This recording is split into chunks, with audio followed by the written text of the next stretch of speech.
Brethren, we're assembled as a mighty body of the priesthood. 신권 형제 여러분, 우리는 신권 형제로서 함께 모여 있습니다. 우리는 이 컨퍼런스 센터와 세계 여러 지역에서 함께 모여 있습니다. 저는 여러분을 존중하고 또한 겸손하게 되었습니다. 또한 여러분에게 말씀을 전할 수 있는 기회에 대해서 감사드립니다. 그리고 제가 이렇게 말씀을 전하면서 영이 저희들과 함께하고 있는 것을 느낍니다. 75년 전인 1939년 2월 14일 독일 함부르크에서는 국경일 축하 행사가 거행되고 있었습니다. 열병과 환호하는 인파 속에 애국가가 연주되고 새 전함 비스마르크호는 엘베 강으로 진수되었습니다. 열병과 환호하는 인파 속에 애국가가 연주되고 새 전함 비스마르크호는 엘베 강으로 진수되었습니다. 가장 강력한 군함이었던 그 배는 장착된 장비와 장갑과 덤불어 숨막히는 장관을 연출했습니다.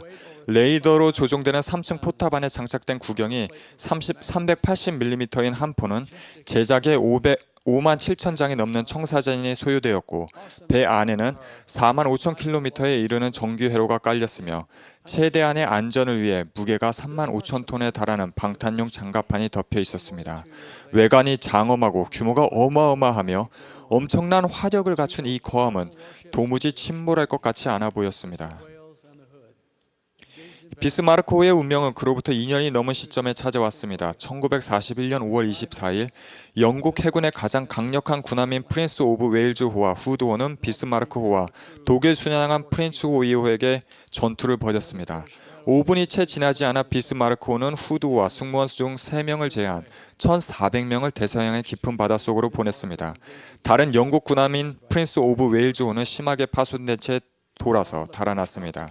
다음 사흘에 걸쳐 비스마르크호는 다시 전투에 참가했는데 계속해서 영국 군함과 격전을 벌였습니다. 영국 해군은 거대한 비스마르크호를 찾아 침몰시키려고 전투함 5척, 항공모함 2척, 순양함 11척, 그리고 구축함 21척을 집결시켰습니다. 이 전투에서 포탄이 연이어 발사되었지만 비스마르크호의 표면에만 손상을 줄 뿐이었습니다. 그 배는 전혀 침몰시킬 수 없는 것이었을까요? 그런데 올해 한 발이 운 좋게 명중하여 비스마르크호의 키를 고장냈습니다. 온갖 수리를 해보았으나 소용이 없었습니다. 함포 발사 준비와 아울러 승무원들이 제 위치에 있었지만 비스마르크호는 천천히 원형으로 맴돌 뿐이었습니다. 조금만 더 가면 강력한 독일 공군이 있었지만 비스마르크호는 안전한 모항에도 도착할 수 없었습니다. 비스마르크호는 계획된 항로로 나아갈 능력을 상실했기에 그 어느 것도 필요한 피난처가 되어주지 못했습니다. 키도 도움도 항구도 없는 신세가 되었으며 종말이 다가왔습니다. 독일 선원들이 허둥지둥 달아나자 영국 함포들이 불을 뿜었고 한때는 파괴할 수 없을 듯이 보였던 배를 침몰시켰습니다.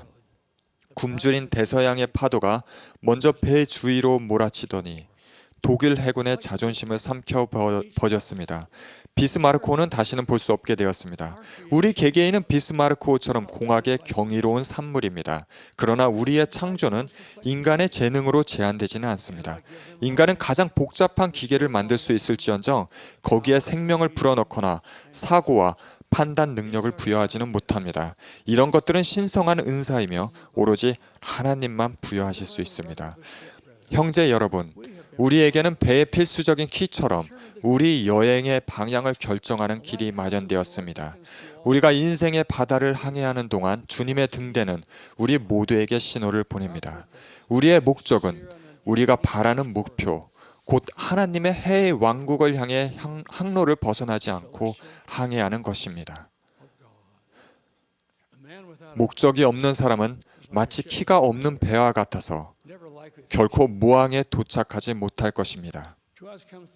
우리는 항로를 계획하고 돛을 펴며 키를 제 위치에 놓고 앞으로 나아가라는 신호를 받습니다. 강력한 비스마르크호가 그랬듯이 인간도 그렇습니다.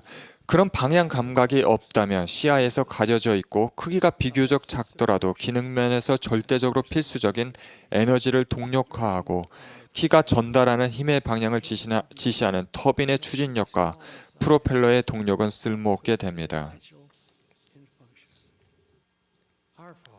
우리 하나님 아버지께서는 바다의 항로를 따라 항해하는 뱃사람을 인도하려고 해와 달, 그리고 하늘의 은하계에 있는 별들을 주셨습니다.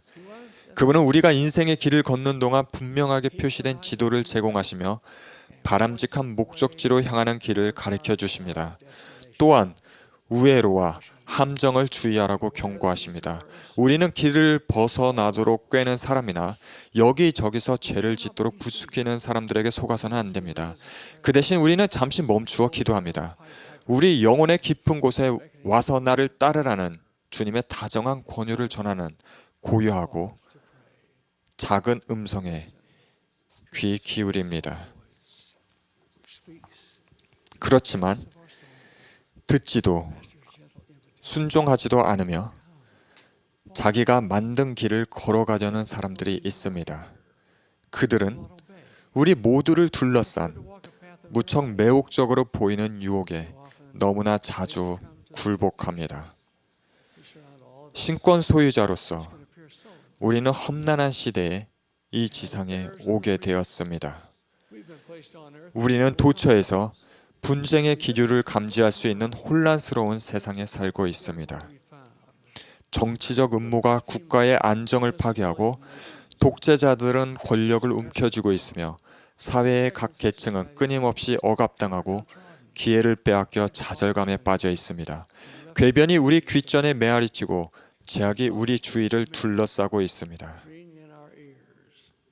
우리가 맡은 책임은 하나님 아버지께서 우리를 위해 하늘에 예비해 두신 모든 영화로운 축복들을 받기에 적절한 것입니다.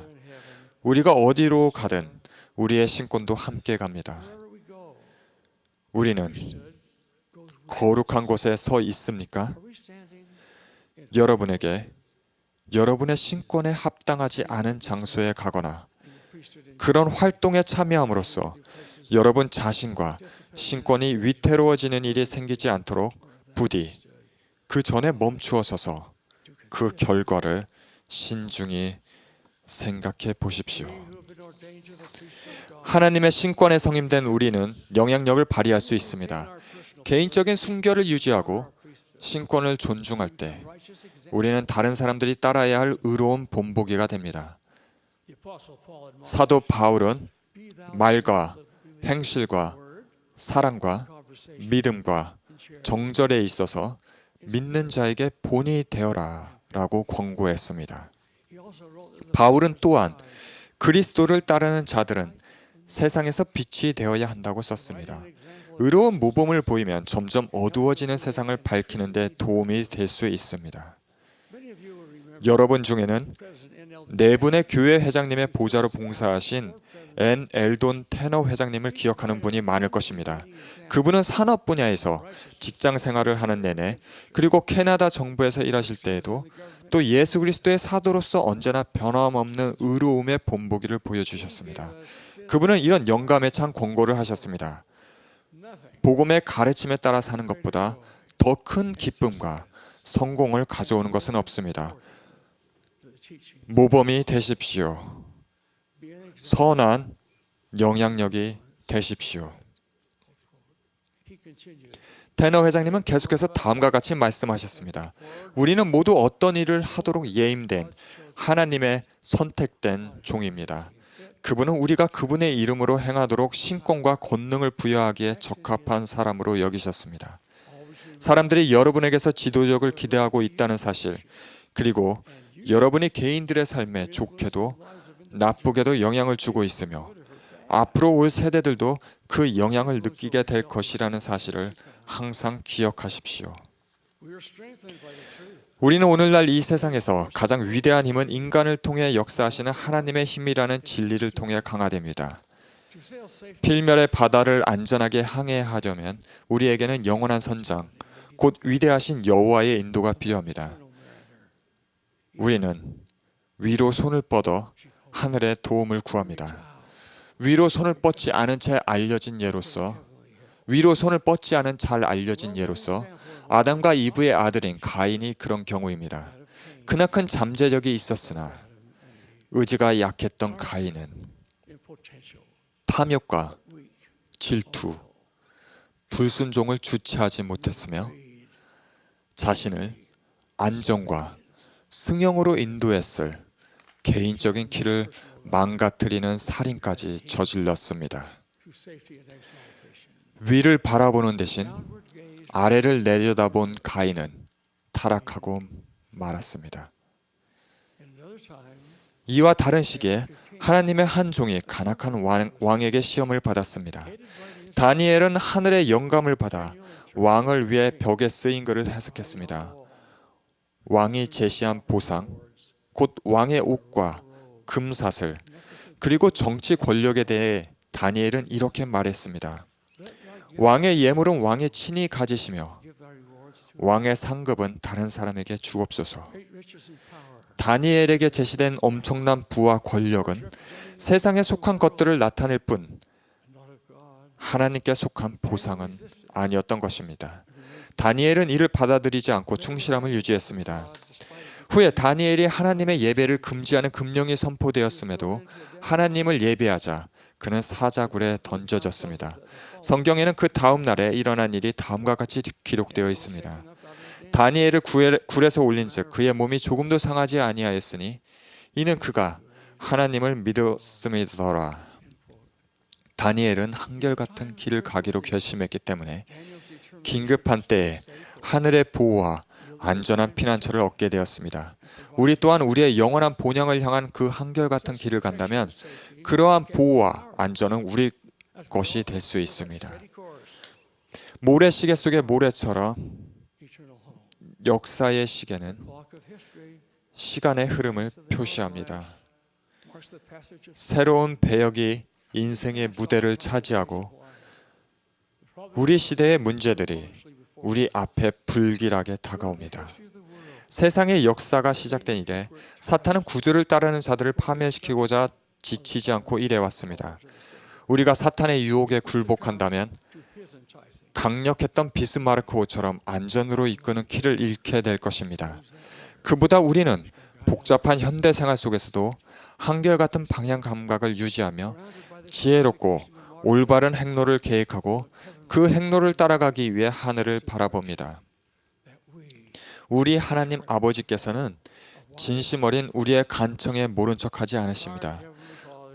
우리가 하늘의 도움을 구하면 우리의 키는 비스마르크호와는 달리 절대로 고장나지 않을 것입니다. 우리가 각기 항해를 떠나는 동안 인생의 바다를 무사히 항해하기를 기원합니다.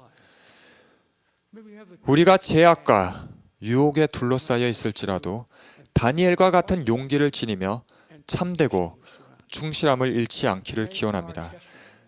자신의 신앙을 파괴하려고 온갖 가능한 방법을 동원한 사람과 대면했을 때 내가 흔들릴 수 없었느니라 라고 말한 니파이의 동생 야곱의 간증처럼 우리의 간증이 깊고 강하기를 기원합니다. 형제 여러분, 우리가 영원히 하나님과 함께 거하려면 우리도 우리의 항로를 인도하는 신앙의 키와 더불어 본향, 곧 하나님이 계시는 본향으로 안전하게 가는 길을 찾아야 합니다. 우리 각자 그렇게 할 수 있기를 우리의 구주요 구속주이신 예수 그리스도의 성스러운 이름으로 간구합니다. 아멘.